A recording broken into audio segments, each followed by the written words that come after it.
Break तो बाद तुहाडा स्वागत है। तो अज के शो दे विच मेरे नाल प्रोफैसर खुशहाल सिंह है। तुसीं अपना कोई सवाल जवाब जिहड़ा वो इस डिबेट दे विच शामिल होना चाहुंदे आ, कोई भी सवाल जवाब सानूं कर सकदे हो।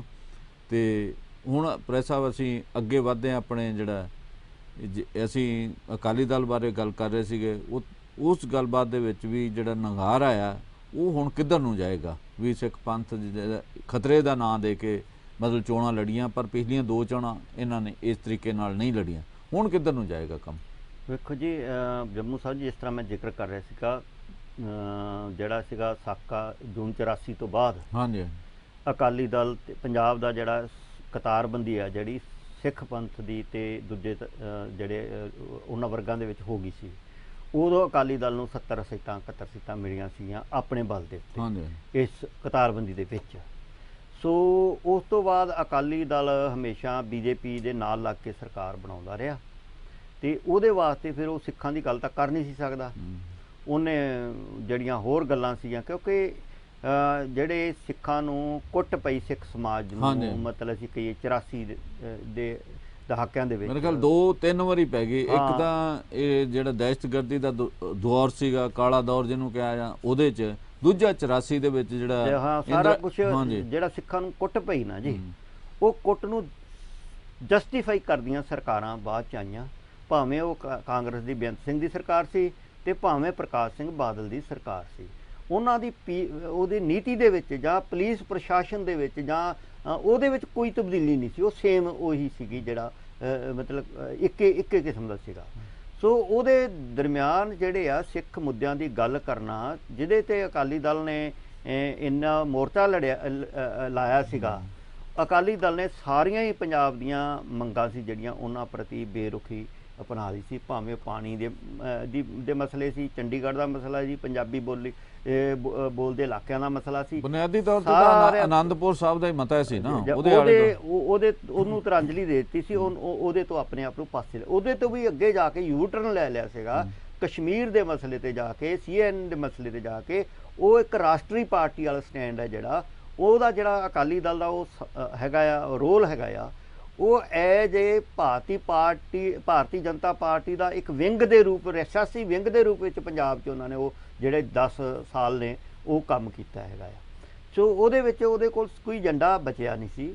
ਤੇ ਹੁਣ ਜਦੋਂ ਬੇਅਦਬੀ ਤੋਂ ਬਾਅਦ ਮਸਲਾ ਜਿਹੜਾ ਆ ਹੋਰ ਪਾਸੇ ਚਲਾ ਗਿਆ, ਅਕਾਲੀ ਦਲ ਦਾ ਆਧਾਰ ਖਤਮ ਹੋ ਗਿਆ। ਇਹਦੇ ਤੋਂ ਅੱਗੇ ਚੱਲੀਏ, ਤਿੰਨੇ ਖੇਤੀ ਕਾਨੂੰਨਾਂ ਦੀ ਜਿਸ ਤਰੀਕੇ ਨਾਲ ਉਹਨਾਂ ਪਹਿਲਾਂ ਹਮਾਇਤ ਕੀਤੀ ਆ, ਹੁਣ ਵੀ ਕਿਸਾਨਾਂ ਦਾ ਰੌਲਾ ਕੀ ਹੈ? ਕਿਸਾਨ ਕਿਉਂ ਘੇਰਦੇ ਅਕਾਲੀ ਦਲ ਨੂੰ? ਵੀ ਪਹਿਲਾਂ ਤੁਸੀਂ ਤਿੰਨੇ ਖੇਤੀ ਕਾਨੂੰਨਾਂ ਦੀ ਹਮਾਇਤ ਕੀਤੀ, ਜਦੋਂ ਇਹ ਅਜੇ ਬਿੱਲ ਦੇ ਰੂਪ ਦੇ ਵਿੱਚ ਸੀਗੇ, ਜਿਹਨੂੰ ਐਕਟ ਨਹੀਂ ਬਣ ਗਿਆ, ਉਦੋਂ ਵੀ ਐਕਟ ਬਣਨ ਵੇਲੇ ਤੁਸੀਂ ਵਿਰੋਧ ਕੀਤਾ, ਜਦੋਂ ਕਿ ਕਿਸਾਨਾਂ ਨੇ ਇਕੱਠੇ ਹੋ ਕੇ ਬਾਦਲ ਪਿੰਡ ਘੇਰ ਲਿਆ ਸੀਗਾ।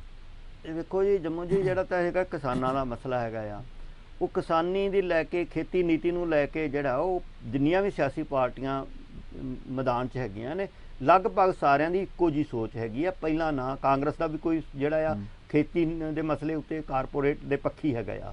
ਬਾਕੀ ਸਾਰੀਆਂ ਪਾਰਟੀਆਂ ਜੰਮੂ ਜੀ, ਜਿਹੜੀਆਂ ਵੀ ਪਾਰਟੀਆਂ ਇਲੈਕਸ਼ਨਾਂ ਦੇ ਵਿੱਚ ਕਾਰਪੋਰੇਟ ਘਰਾਣਿਆਂ ਤੋਂ ਫੰਡ ਲੈ ਕੇ ਆਉਣਗੀਆਂ ਮੈਦਾਨ 'ਚ, ਉਹਨਾਂ ਦੇ ਜਿਹੜੇ ਮੈਂਬਰ ਚੁਣੇ ਜਾਂਦੇ ਆ, ਭਾਵੇਂ ਉਹ ਪਾਰਲੀਮੈਂਟ ਮੈਂਬਰ ਹੋਣ ਤੇ ਭਾਵੇਂ ਵਿਧਾਨ ਸਭਾ ਦੇ ਮੈਂਬਰ ਹੋਣ, ਉਹਨਾਂ ਨੂੰ ਉਹ ਕਾਰਪੋਰੇਟ ਘਰਾਣੇ ਫਾਈਨੈਂਸ ਕਰਦੇ ਆ। ਜਦੋਂ ਸਾਨੂੰ ਪਤਾ ਨਹੀਂ ਲੱਗਿਆ 3 ਦਹਾਕਿਆਂ ਤੋਂ ਲਗਾਤਾਰ ਇਹ ਹੋ ਰਿਹਾ ਆ, ਪਹਿਲਾਂ ਇਹ ਲੋਕ ਸਾਡੇ ਤਿਲ ਫੁੱਲ ਨਾਲ ਇਲੈਕਸ਼ਨ ਲੜਦੇ ਸੀ, ਸਾਡੇ ਤੋਂ ਫੰਡ ਲੈਂਦੇ ਸੀ, ਜਾ ਕੇ ਬੰਦਿਆਂ ਤੋਂ, ਪਿੰਡਾਂ ਤੋਂ ਪਾਰਟੀਆਂ ਫੰਡ ਇਕੱਠਾ ਕਰਦੀਆਂ ਸੀਗੀਆਂ। ਲੇਕਿਨ ਕਾਫੀ ਸਮੇਂ ਤੋਂ ਇਹਨਾਂ ਨੇ ਉਹ ਫੰਡ ਲੈਣਾ ਬੰਦ ਕਰਤੇ ਆ। ਪਿਛਲੇ ਸਮੇਂ ਵਿੱਚ ਵੀ ਆਇਆ, ਰੋਜ਼ ਮੀਡੀਆ 'ਚ ਆਉਂਦਾ ਹੁਣ ਤਾਂ, ਕਿਹੜੇ ਪਾਰਟੀਆਂ ਨੇ ਕਿੰਨੇ ਫੰਡ ਕਿਹੜੇ ਘਰਾਣਿਆਂ ਤੋਂ ਆਏ ਆ। ਸੋ ਜਿਨ੍ਹਾਂ ਘਰਾਣਿਆਂ ਨੇ ਫੰਡ ਦਿੱਤੇ ਆ, ਗੱਲ ਤਾਂ ਉਹਨਾਂ ਦੀ ਕਹੀ। ਸਾਡੇ 'ਚ ਇੱਕ ਪੰਜਾਬੀ 'ਚ ਹੈਗੀ ਹੈ, ਜਿਹਦੀ ਖਾਈਏ ਬਾਜਰੀ ਉਹਦੀ ਭਰੀਏ ਹਾਜ਼ਰੀ। ਤੇ ਹੁਣ ਜਿਨ੍ਹਾਂ ਦੀ ਇਹ ਬਾਜਰੀ ਖਾਂਦੇ ਆ, ਭਾਵ ਕਿ ਜਿਨ੍ਹਾਂ ਦੇ ਪੈਸੇ ਖਾਂਦੇ, ਗੱਲ ਤਾਂ ਉਹਨਾਂ ਦੀ ਕਰਨੀ ਆ। ਔਰ ਅਕਾਲੀ ਦਲ ਨੇ ਵੀ ਜਿਹੜੀ ਬਾਜਰੀ ਖਾਧੀ ਸੀਗੀ ਪਿਛਲੇ 15 ਸਾਲ, ਉਹ ਕਾਰਪੋਰੇਟ ਦੀ ਖਾਧੀ ਸੀ। ਤੇ ਕਾਰਪੋਰੇਟਾਂ ਨੂੰ ਉਹ ਪੰਜਾਬ ਦਾ ਡਿਵੈਲਪਮੈਂਟ ਦਾ ਮਾਡਲ ਜਿਹੜਾ ਲੈ ਕੇ ਆ ਰਹੇ ਸੀ, ਉਹ ਪੰਜਾਬ ਨੂੰ ਹਰੇਕ ਲੀਡਰ ਇਹ ਕਹਿੰਦਾ ਸੀ ਅਸੀਂ ਉਹ ਅਮਰੀਕਾ ਦਾ ਕੈਲੀਫੋਰਨੀਆ ਬਣਾ ਦੇਣਾ ਹੈ ਪੰਜਾਬ, ਤੇ ਉਹ ਦੇ ਵਿੱਚੋਂ ਤਾਂ ਇਹ ਕੁਝ ਨਿਕਲਣਾ ਸੀਗਾ ਉਹਦੇ ਵਿੱਚ। ਤੇ ਹੁਣ ਅਕਾਲੀ ਦਲ ਦੇ ਵਿੱਚ ਧਰਮ ਸੰਕਟ ਸੀਗਾ ਕਿ ਜਦੋਂ ਉਹਨਾਂ ਨੇ ਪਹਿਲਾਂ ਤਾਂ ਉਹਨੂੰ ਡਿਫੈਂਡ ਕਰਨ ਦੀ ਕੋਸ਼ਿਸ਼ ਕੀਤੀ, ਜਦੋਂ ਦੇਖਿਆ ਕਿ ਪਾਣੀ ਸਿਰ ਤੋਂ ਲੰਘ ਗਿਆ, ਹੁਣ ਗੱਲ ਬਣ ਨਹੀਂ ਸਕਦੀ, ਤਾਂ ਫਿਰ ਉਹਨਾਂ ਨੂੰ ਮਜਬੂਰਨ ਤੌਰ ਤੇ ਪਾਰਟੀ ਛੱਡ ਕੇ ਬਾਹਰ ਆਉਣਾ ਪਿਆ। ਤੇ ਹੁਣ ਉਹ ਇਹ ਬਾਹਰੋਂ ਕੋਸ਼ਿਸ਼ ਕਰ ਰਿਹਾ ਕਿ ਅਸੀਂ ਕਿਸਾਨ ਹਤੈਸ਼ੀ ਦਿੱਤੇ। ਕੋਈ ਵੀ ਤਿੰਨੇ ਪਾਰਟੀਆਂ, ਬੀਜੇਪੀ ਦੀ ਵੀ ਜਿਹੜੀ ਪੰਜਾਬ ਲੀਡਰਸ਼ਿਪ ਹੈ ਉਹ ਵੀ ਇਹੀ ਕਲੇਮ ਕਰਦੀ ਹੈ ਕਿ ਅਸੀਂ ਕਿਸਾਨ ਪੱਖੀ ਹਾਂ, ਸਾਡੀਆਂ ਨੀਤੀਆਂ ਕਿਸਾਨਾਂ ਦੇ ਪੱਖੀ ਆ, ਖੇਤੀ ਪੱਖੀ ਹੈ। ਲੇਕਿਨ ਬਾਕੀ ਪਾਰਟੀਆਂ ਵੀ ਸਾਰੀਆਂ ਇਹ ਕਰ ਰਹੀਆਂ ਨੇ। ਤੇ ਅਕਾਲੀ ਦਲ ਆਪਣੇ ਜਿਹੜਾ ਸਿਧਾਂਤ ਜਿੱਤੋਂ ਪੈਦਾ ਹੋਇਆ ਸੀਗਾ, ਜਿਹੜਾ ਅਕਾਲੀ ਦਲ ਬਾਨੀਆਂ ਨੇ, ਜਿਹਨਾਂ ਮੋਢੀਆਂ ਨੇ ਬਣਾਇਆ ਸੀਗਾ, ਉਹਨੂੰ ਤੇ ਲਗਭਗ 30 ਸਾਲ ਪਹਿਲਾਂ ਹੀ ਉਹ ਆਪਣਾ ਜਿਹੜਾ ਵਧਾਵਾ ਦੇ ਚੁੱਕਿਆ ਸੀਗਾ। ਤੇ ਹੁਣ ਉਹਦਾ ਜਿਹੜਾ ਰਹਿੰਦਾ ਖੁੰਦਾ ਬੜਾ ਬਟਾ ਬਚਿਆ ਸੀਗਾ, ਉਹਨੂੰ ਵੀ ਉਹਨਾਂ ਨੇ ਦਾਅ ਤੇ ਲਾ ਕੇ ਖਤਮ ਕਰ ਦਿੱਤਾ ਹੈ। ਜਾਂ ਤਾਂ ਅਕਾਲੀ ਦਲ ਨੂੰ ਆਪਣੇ ਜਿਹੜਾ ਮੇਜਰ ਸਟੈਂਡ ਹੈਗਾ ਜਾਂ ਨੀਤੀ ਹੈ ਉਹ ਬਦਲਣੀ ਪਏਗੀ, ਤੇ ਉਹ ਹਾਲੇ ਬਦਲਣ ਲਈ ਤਿਆਰ ਨਹੀਂ। ਹਾਲੇ ਉਹ ਡੰਗ ਟਪਾਊ ਆਸਰੇ 'ਚ ਚਲਾਉਣਾ ਚਾਹੁੰਦਾ ਅਡਾਕ ਤੌਰ ਤੇ ਆਪਣੀ, ਵੀ ਹੁਣ ਕਿਉਂਕਿ ਵਾਅਦਿਆਂ ਨਾਲ ਅਸੀਂ ਚਲਾ ਲਈਏ। ਹਰੇਕ ਪਾਰਟੀ ਵਾਅਦੇ ਕਰ ਰਹੀ ਹੈ, ਲੇਕਿਨ ਪੰਜਾਬ ਦੇ ਲੋਕ ਜਿਹੜੇ ਉਹ ਇਹੀ ਨਹੀਂ ਸਿਰਫ ਅਕਾਲੀ ਦਲ ਨੂੰ ਭੁੱਲ ਜਾਣ, ਉਹ ਬਾਕੀ ਪਾਰਟੀਆਂ ਨੂੰ ਐਡੀ ਛੇਤੀ ਨਹੀਂ ਭੁੱਲਣਗੇ। ਜਿਹੜੀ ਕੱਲ ਪਰਸੋਂ ਵੱਡੀ ਰੈਲੀ ਹੋਈ ਹੈ, ਮਹਾਪੰਚਾਇਤ ਹੋਈ ਹੈ, ਇਹਨੇ ਸਾਰੀਆਂ ਹੀ ਪਾਰਟੀਆਂ ਵਾਸਤੇ ਇੱਕ ਵੱਡੇ ਚੈਲੰਜ ਪੈਦਾ ਕੀਤੇ ਆ। ਤੇ ਜੰਮੂ ਸਾਹਿਬ ਦੀ ਸਾਰੀਆਂ ਪਾਰਟੀਆਂ ਦੇ ਜਿਹੜੇ ਲੀਡਰ ਨੇ, ਨੀਤੀ ਘਾੜੇ ਨੇ, ਉਹ ਡਰੇ ਹੋਏ ਆ ਸੰਘਰਸ਼ ਚੋਂ, ਤੇ ਸਾਰੇ ਅਰਦਾਸ ਕਰਦੇ ਆ ਕਿ ਸੰਘਰਸ਼ ਫੇਲ ਹੋ ਜਾਏ। ਵੱਡੀਆਂ ਪਾਰਟੀਆਂ ਦੇ ਜਿਹੜੇ ਅੰਦਰ ਬੈਠੇ ਲੋਕ ਹੈ ਉਹ ਕਹਿੰਦੇ ਆ, ਉਹਨਾਂ ਦੀ ਸੋਚ ਹੈ ਕਿ ਕਿਸਾਨ ਸੰਘਰਸ਼ ਫੇਲ ਹੋ ਜਾਏ, ਨਹੀਂ ਤਾਂ ਸਾਡੇ ਸਾਹਮਣੇ ਬਿਊਰੋਕਰੇਟ ਵੀ ਇਹ ਚਾਹੁੰਦਾ ਆ। ਬਿਊਰੋਕਰੇਟ ਵੀ ਜਵਾਬਦੇਹੀ ਲੋਕਾਂ ਦੀ ਨਹੀਂ ਕਰਨਾ ਚਾਹੁੰਦਾ, ਕਿਉਂਕਿ ਜੇਕਰ ਇਹ ਸੰਘਰਸ਼ ਜਿੱਤਦਾ ਆ, ਜਵਾਬਦੇਹੀ ਹੁੰਦੀ ਹੈ ਤੇ ਲੋਕਾਂ ਦੀ ਹੁੰਦੀ ਹੈ। ਤੁਸੀਂ ਦੇਖੋ ਅੱਜ ਦਾ ਹੀ ਦੇਖੋ, ਕੱਲ ਹਰਿਆਣਾ ਸਰਕਾਰ ਦਾ ਜਿਹੜਾ ਸਟੈਂਡ ਸੀਗਾ, ਇਹਦੇ ਇਸ ਪਾਸੇ ਵੱਲ ਆਉਣਾ। ਹਰਿਆਣਾ ਸਰਕਾਰ ਨੇ ਕੱਲ ਜਿਹੜੀ ਕਿਸਾਨਾਂ ਨਾਲ ਮੀਟਿੰਗ ਕੀਤੀ ਕਰਨਾਲ ਦੇ ਵਿੱਚ, ਡੀਸੀ ਤੇ ਐਸਐਸਪੀ ਹਾਜ਼ਰ ਸੀਗੇ, ਸੀਨੀਅਰ ਅਫਸਰ ਉਹਦੀ ਨਿਗਰਾਨੀ ਕਰ ਰਹੇ ਸੀਗੇ।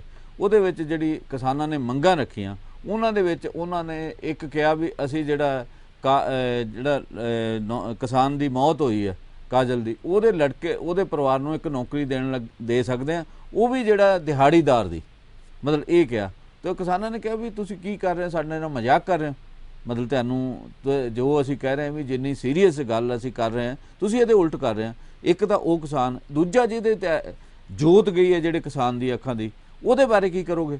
ਇਹ ਦੋ ਮਾਮਲੇ ਉਹਨਾਂ ਹਟਾਏ। ਤੀਜਾ ਜਿਹੜੇ ਐਸਡੀਐਮ ਨੇ ਕਿਹਾ ਵੀ ਕਿਸਾਨਾਂ ਦੇ ਸਿਰ ਤੋੜੋ, ਉਹ ਤੋਂ ਬਾਅਦ ਕਿਸਾਨਾਂ ਦੇ ਸਿਰ ਤੋੜੇ ਗਏ, ਇੱਕ ਕਿਸਾਨ ਦੀ ਮੌਤ ਹੋਈ, ਕਈ ਕਿਸਾਨ ਜ਼ਖਮੀ ਹੋਏ, ਇਹ ਸਾਰਾ ਕੁਝ ਹੋਇਆ। ਤੇ ਉਸ ਐਸਡੀਐਮ ਦੇ ਖਿਲਾਫ ਅਸੀਂ ਮੰਗ ਕਰਦੇ ਹਾਂ ਵੀ ਕਤਲ ਕੇਸ ਦਾ ਮੁਕੱਦਮਾ ਦਰਜ ਕਰੋ, ਉਹਨੂੰ ਸਜ਼ਾ ਮਿਲਣੀ ਚਾਹੀਦੀ ਹੈ। ਤੁਸੀਂ ਉਹਦੇ ਤੇ ਕੋਈ ਗੱਲ ਹੀ ਨਹੀਂ ਕਰਨਾ ਚਾਹੁੰਦੇ।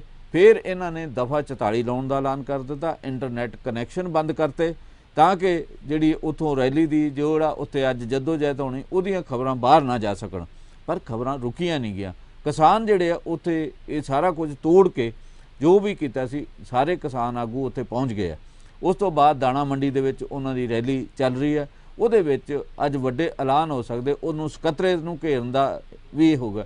ਇਹਨਾਂ ਨੇ ਉੱਥੇ ਘੋੜਾ ਪੁਲਿਸ ਮੰਗਾਈ ਹੋਈ ਆ, ਉਹਦੇ ਵਿੱਚ BSV ਸੱਦੀ ਹੋਈ ਆ, ਉਹਦੇ ਵਿੱਚ ਰੈਪਿਡ ਐਕਸ਼ਨ ਫੋਰਸ ਵੀ ਹੈਗੇ, ਆਪਣੀ ਪੁਲਿਸ ਵੀ ਹੈਗਾ, 5 IPS ਅਫਸਰ ਨੇ, ਮੇਰਾ ਖਿਆਲ ਕਾਫੀ ਵੱਡੀ ਗਿਣਤੀ ਦੇ ਵਿੱਚ ਨਫਰੀਜ ਦੇ ਵਿੱਚ ਪੁਲਿਸ ਹੈ, ਮੇਰਾ ਖਿਆਲ 25 DSP ਨੇ। ਮਤਲਬ ਕਿਸਾਨਾਂ ਦੇ ਉੱਪਰ ਇੱਕ ਪ੍ਰੈਸ਼ਰ ਬਣਾਉਣ ਦਾ ਕੋਸ਼ਿਸ਼ ਕੀਤੀ ਹੈ, ਪਰ ਕਿਸਾਨਾਂ ਨੇ ਜਿਹੜਾ ਸਾਰਾ ਹੁਣ ਤੱਕ ਦੀਆਂ ਰਿਪੋਰਟਾਂ ਨੇ, ਉਹ ਸਾਰਾ ਕੁਝ ਜਿਹੜਾ ਇਹਨਾਂ ਦਾ ਪ੍ਰੋਗਰਾਮ ਉਹ ਠੁੱਸ ਹੋ ਗਿਆ ਉਹਨਾਂ ਦੇ ਸਾਹਮਣੇ, ਤੇ ਕਿਸਾਨ ਵੱਡੀ ਗਿਣਤੀ ਦੇ ਵਿੱਚ ਕਾਫਲਿਆਂ ਦੇ ਰੂਪ ਦੇ ਵਿੱਚ ਕਰਨਾਲ ਪਹੁੰਚ ਗਏ।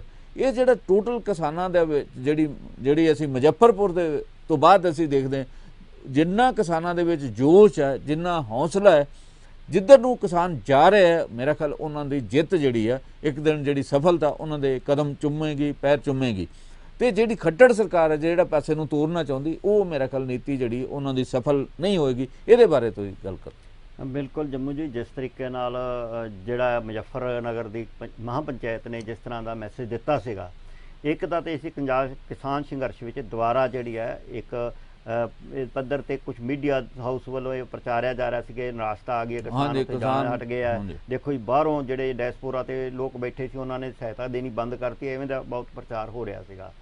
ਤੇ ਇਹ ਸਾਰਾ ਕੁਝ ਤੇ ਇੱਕ ਕਿਹਾ ਜਾ ਰਿਹਾ ਸੀ ਕਿ ਸਿਰਫ ਪੰਜਾਬ ਤੇ ਹਰਿਆਣਾ ਦੇ ਕੁਝ ਕਿਸਾਨਾਂ ਦੇ ਹੈਗਾ, ਬਾਕੀ ਹਿੰਦੁਸਤਾਨ ਦਾ ਕਿਸਾਨ ਉਹਦੇ ਨਾਲ ਨਹੀਂ। ਉਹਨਾਂ ਨੇ ਇੱਕ ਤਾਂ ਉਹ ਜਿਹੜਾ ਸਰਕਾਰ ਦਾ ਬਣਾਇਆ ਨਰੇਟਿਵ ਉਹਨੂੰ ਤੋੜਿਆ ਹੈਗਾ। ਹਾਂਜੀ, ਦੂਜੀ ਗੱਲ ਹੈਗੀ ਆ ਜਿਹੜੀ ਕਿ ਇਹਨਾਂ ਨੇ ਕੋਸ਼ਿਸ਼ ਕੀਤੀ ਸੀ ਕਿ ਸਖਤੀ ਦਿਖਾ ਕੇ ਜਿਹੜਾ ਆ ਪ੍ਰਭਾਵ ਪਾਇਆ ਜਾਵੇ, ਸਟੇਟ ਦਾ ਇੱਕ ਪ੍ਰਭਾਵ ਹੁੰਦਾ ਆ, ਉਹ ਦੇਣ ਵਿੱਚ ਜਦੋਂ ਅੱਜ ਸਾਰੇ ਅਸੀਂ ਦੇਖਿਆ ਕਿ ਉਹ ਨਾਕੇ ਆਪਣੇ ਆਪ ਪੁਲਿਸ ਨੂੰ ਹਟਾਉਣੇ ਪਏ ਆ। ਹਾਂਜੀ, ਜਦੋਂ ਲੋਕਾਂ ਦੇ ਹੜ੍ਹ, ਲੋਕਾਂ ਦੇ ਸਮੁੰਦਰ, ਕਿਸਾਨਾਂ ਦੇ ਸਮੁੰਦਰ ਉਧਰ ਨੂੰ ਜਾਣ ਲੱਗੇ ਤਾਂ ਉਹ ਸਾਰੇ ਜਿਹੜੇ ਬੈਰੀਕੇਡ ਆ ਉਹ ਆਪਣੇ ਆਪ ਪੁਲਿਸ ਨੇ ਹਟਾਏ ਆ। ਜਿਸ ਪੱਧਰ ਤੇ ਤੁਸੀਂ ਦੱਸਿਆ ਪਹਿਲਾਂ ਜਿੰਨੀਆਂ ਕੰਪਨੀਆਂ, ਉਹ ਸਾਰਾ ਇੱਕ ਪ੍ਰੈਸ਼ਰ ਪਾਉਣ ਵਾਸਤੇ ਸੀਗਾ।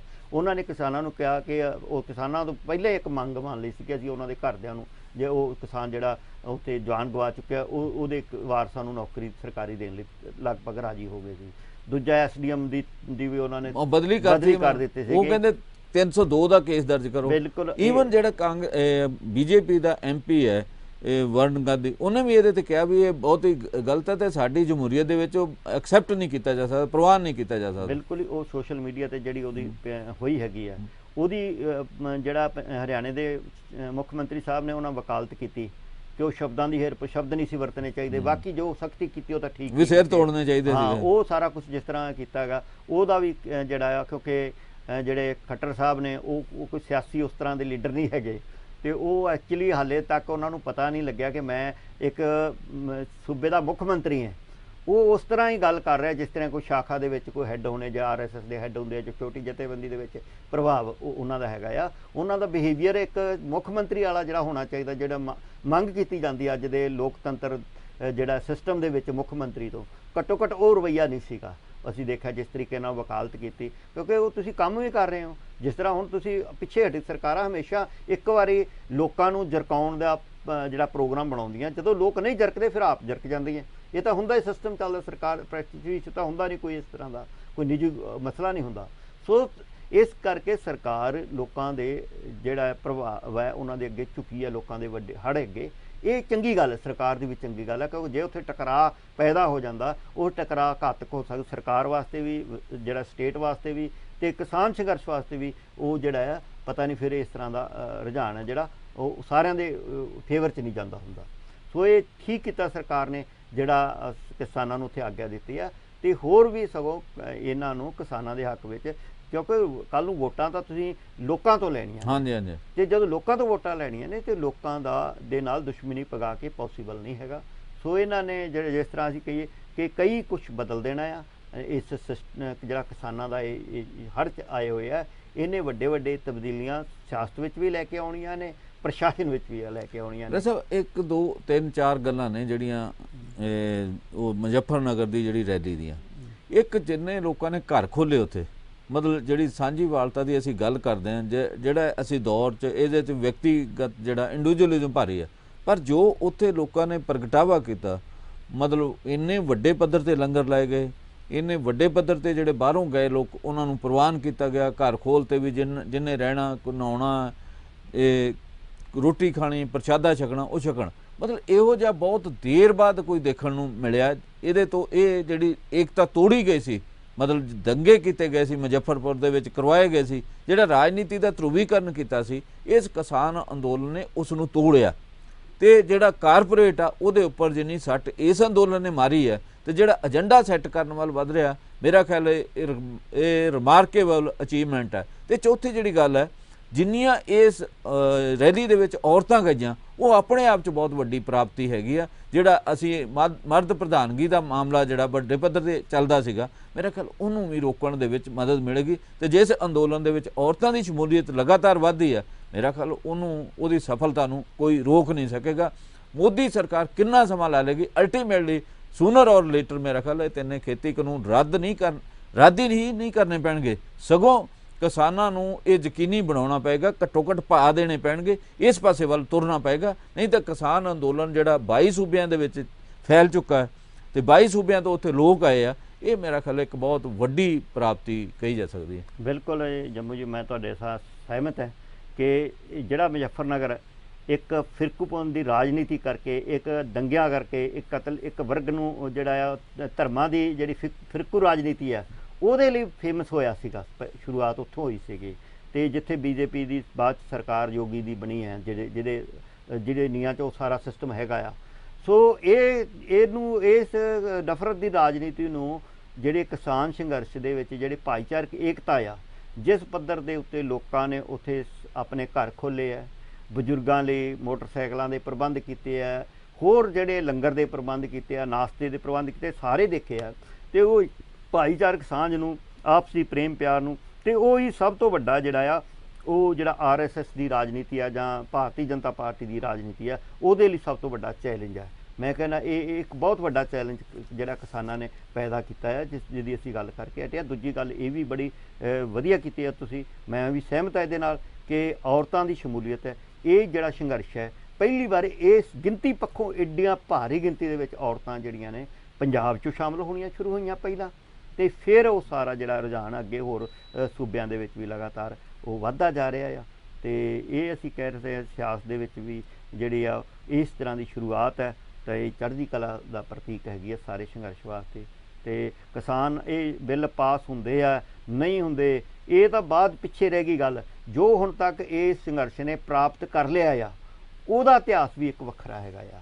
ਦੂਜਾ ਉਹ ਵੇਖੋ, ਕਾਨੂੰਨ ਤਾਂ ਹੁਣ ਉਹ ਅਮਲੀ ਤੌਰ 'ਤੇ ਲਾਗੂ ਹੋ ਹੀ ਨਹੀਂ ਸਕਣੇ, ਭਾਵੇਂ ਕੋਈ ਹੋਰ ਸਰਕਾਰ ਆਵੇ ਨਾ ਮੰਨ, ਕਿਉਂਕਿ ਉਹ ਧਰਤੀ 'ਤੇ ਲਾਗੂ ਕਰਨੇ ਆ ਨਾ। ਤੁਸੀਂ ਧਰਤੀ 'ਤੇ ਤੁਹਾਡਾ ਬੇਸ ਜਦੋਂ ਇਸ ਪੱਧਰ 'ਤੇ ਖਤਮ ਹੋ ਜਾਂਦਾ, ਲੋਕ ਤੁਹਾਡੇ ਉਹਦੇ ਉਲਟ ਹੋ ਜਾਂਦੇ ਆ, ਅਤੇ ਉਹ ਪੋਸੀਬਲ ਨਹੀਂ ਹੁੰਦਾ ਧਰਤੀ 'ਤੇ ਸਾਰੇ ਚੀਜ਼ਾਂ ਨੂੰ ਲਾਗੂ ਕਰਨਾ। ਉਹ ਤਾਂ ਕਿਸਾਨਾਂ ਦੀ ਜਿੱਤ ਹੋ ਗਈ ਆ, ਵੱਡੀ ਕਿਸਾਨਾਂ ਦੀ ਜਿੱਤ, ਮੋਰਲ 'ਤੇ ਜਿੱਤ ਹੈ, ਅਖਲਾਕੀ ਜਿੱਤ ਹੈ, ਜਿਹੜੀ ਉਹਨਾਂ ਨੇ ਸਾਰੀ ਦੁਨੀਆ ਨੂੰ ਇਹ ਦੱਸ ਦਿੱਤਾ ਹੈਗਾ ਆ ਕਿ ਇੱਕ ਉਮੀਦ ਜਗਾਈ ਹੈਗੀ ਇਸੇ ਸਿਸਟਮ। ਜਦੋਂ ਸਾਰਾ ਕੁਝ ਜਦੋਂ ਸਰੈਂਡਰ ਕਰ ਚੁੱਕਿਆ ਸੀ, ਵਿਰੋਧੀ ਪਾਰਟੀਆਂ ਸਰੈਂਡਰ ਕਰ ਚੁੱਕੀਆਂ ਸੀ, ਮੀਡੀਆ ਸਰੈਂਡਰ ਕਰ ਚੁੱਕਿਆ ਸੀ, ਸਭ ਕੁਝ ਜੇ ਬੇਉਮੀਦੀ ਦਾ ਇੱਕ ਮਾਹੌਲ ਬਣ ਚੁੱਕਿਆ ਸੀਗਾ, ਅਫਸਰਸ਼ਾਹੀ ਬਿਲਕੁਲ ਦੂਸਰੇ ਪਾਸੇ ਜਾ ਰਹੀ ਸੀ, ਅਤੇ ਬਹੁਤੀਆਂ ਕੇਸਾਂ ਦੇ ਵਿੱਚ ਆਪਣੇ ਨਿਆਂਪਾਲਿਕਾ ਵੀ ਆਪਣੇ ਹਥਿਆਰ ਸਿੱਟ ਚੁੱਕੀ ਸੀ। ਉਹਨਾਂ ਹਾਲਾਤਾਂ ਦੇ ਵਿੱਚ ਇੱਕ ਹੋਰ ਕਮਾਲ ਦੀ ਗੱਲ ਹੋਈ, ਉਹਨਾਂ ਕਿਹਾ ਵੀ 70 ਸਾਲ ਦੇ ਵਿੱਚ ਖਾਸ ਕਰਕੇ ਜਿਹੜੇ ਰਕੇਸ਼ ਟਕੈਤ ਹੋਣੀ ਹੈ ਅਤੇ ਬਲਵੀਰ ਸਿੰਘ ਰਾਜੇਵਾਲ, ਈਵਨ ਜਿਹੜੇ ਜੋਗਿੰਦਰ ਯਾਦਵ ਵੀ,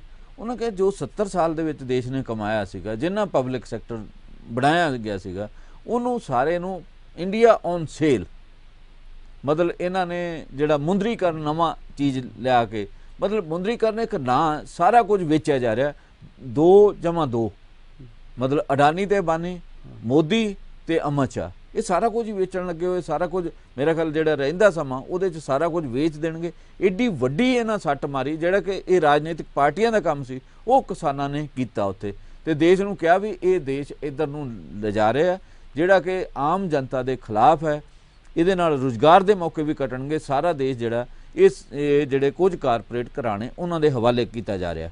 ਇਹ ਇੱਕ ਮੇਰਾ ਖਿਆਲ ਜਿਹੜਾ ਸੱਦਾ ਉਹਨਾਂ ਦਿੱਤਾ ਵੀ ਇਹਦਾ ਸਾਨੂੰ ਸੋਚਣਾ ਚਾਹੀਦਾ, ਵਿਰੋਧ ਕਰਨਾ ਚਾਹੀਦਾ, ਉੱਠਣਾ ਚਾਹੀਦਾ। ਜੇ ਅਸੀਂ ਨਹੀਂ ਜਾਗਾਂਗੇ ਤੇ ਸਾਰਾ ਕੁਝ ਘਰਾਣਿਆਂ ਦੇ ਨੂੰ ਦੇ ਦਿੱਤਾ ਜਾਏਗਾ। ਇਹਦੇ 'ਚੋਂ 3 ਖੇਤੀ ਕਾਨੂੰਨ ਨਿਕਲੇ ਆ, ਇਹ ਵੀ ਜ਼ਮੀਨ ਜਿਹੜੀ ਆ ਉਹਨਾਂ ਨੂੰ ਦੇਣ ਜਾ ਰਹੇ। ਮੇਰਾ ਖਿਆਲ ਇਹ ਵੱਡੀ ਸੱਟ ਜਿਹੜੀ ਆ ਕਾਰਪੋਰੇਟ ਸੈਕਟਰ ਦੇ ਸਿਰ ਜਿਹੜੀ ਮਾਰੀ ਆ, ਮੇਰਾ ਖਿਆਲ ਇਹ ਵਧਾਣੀ ਸੱਟ ਜਿਹੜੀ ਆ ਅਜੇ ਤੱਕ ਕਦੇ ਕਿਸੇ ਨੇ ਨਹੀਂ ਮਾਰੀ।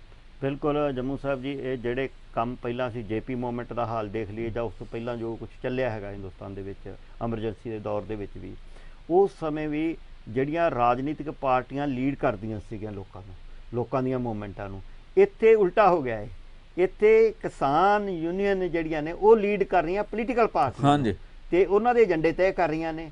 ਹੁਣ ਪੋਲੀਟੀਕਲ ਪਾਰਟੀਆਂ ਉਹਨਾਂ ਨੂੰ ਫੋਲੋ ਕਰ ਰਹੀਆਂ ਨੇ। ਤੁਸੀਂ ਦੇਖਿਆ ਹੋਣਾ ਜਦੋਂ ਕਿਸਾਨਾਂ ਦੀ ਪਾਰਲੀਮੈਂਟ ਲੱਗੀ ਸੀ ਦਿੱਲੀ 'ਚ, ਤੇ ਉੱਤੇ ਚੁਣੇ ਹੋਏ 50 MP ਅੱਗੇ ਬੈਠ ਕੇ ਉਹ ਅਟੈਂਡ ਕਰ ਰਹੇ ਸੀਗੇ, ਤੇ ਇਹ ਕਦੀ ਹੋਇਆ ਨਹੀਂ ਸੀ ਪਹਿਲਾਂ ਇਤਿਹਾਸ ਦੇ ਵਿੱਚ। ਪਹਿਲਾਂ ਤਾਂ ਹਮੇਸ਼ਾ ਲੋਕ ਸੁਣਨ ਜਾਂਦੇ ਸੀ ਇਹਨਾਂ ਪੋਲੀਟੀਕਲ ਪਾਰਟੀਆਂ ਨੂੰ, ਇਹ ਤਾਂ ਕਦੀ ਸੁਣ ਨਹੀਂ ਸੀ ਆਉਂਦੇ।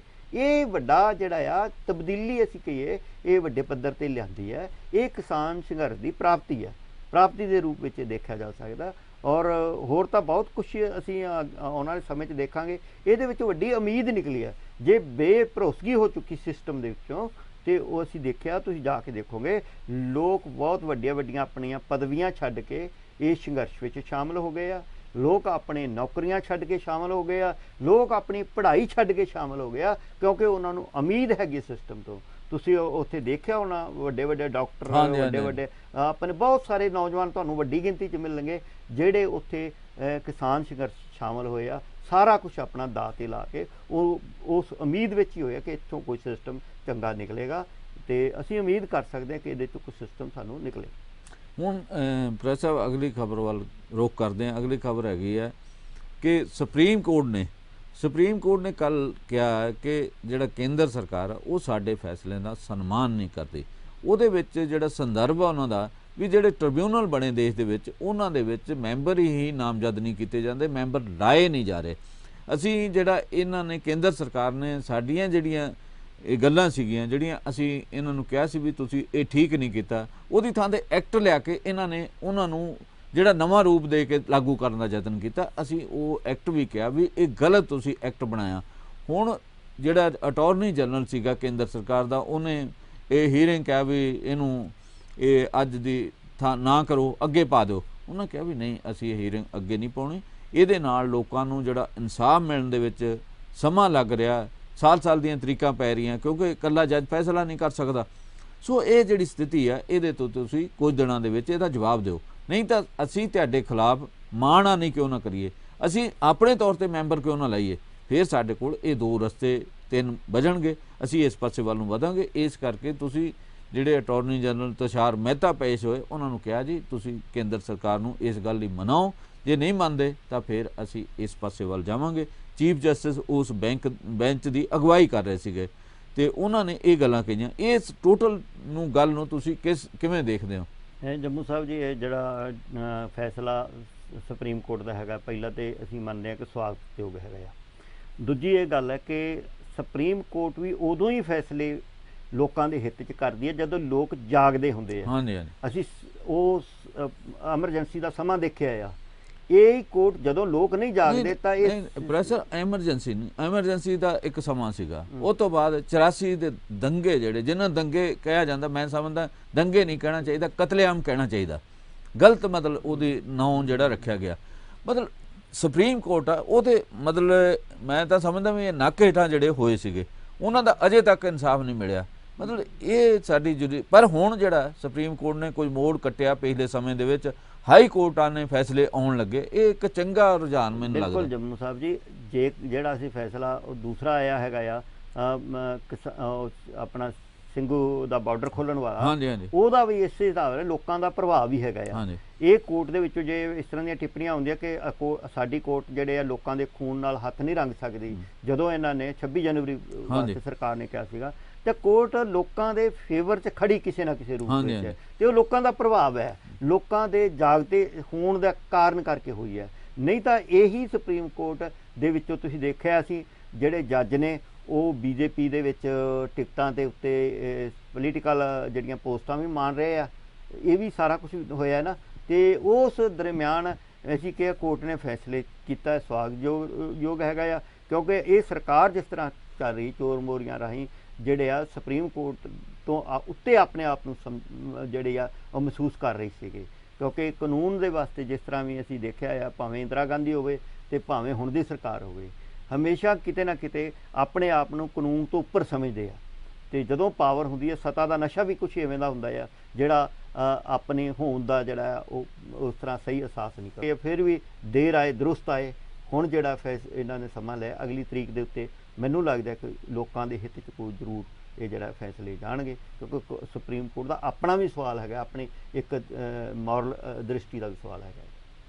ਮੇਰਾ ਖਿਆਲ ਇਹਦੇ ਵਿੱਚ ਅਸੀਂ ਇੱਕ ਹੋਰ ਫੈਸਲਾ ਜਿਹੜਾ ਜਸਟਿਸ ਲੋਇਆ ਬਾਰੇ ਆਇਆ ਸੀਗਾ, ਜਸਟਿਸ ਲੋਇਆ ਬਾਰੇ ਕੋਈ ਫੈਸਲਾ ਹੀ ਨਹੀਂ ਕੀਤਾ ਗਿਆ। ਉਹ ਮਾਮਲਾ ਹੀ ਜਸਟਿਸ ਲੋਇਆ ਦੇ ਕਤਲ ਦਾ ਜਾਂ ਉਹ ਮਾਮਲਾ ਹੀ ਰੁਲ ਗਿਆ।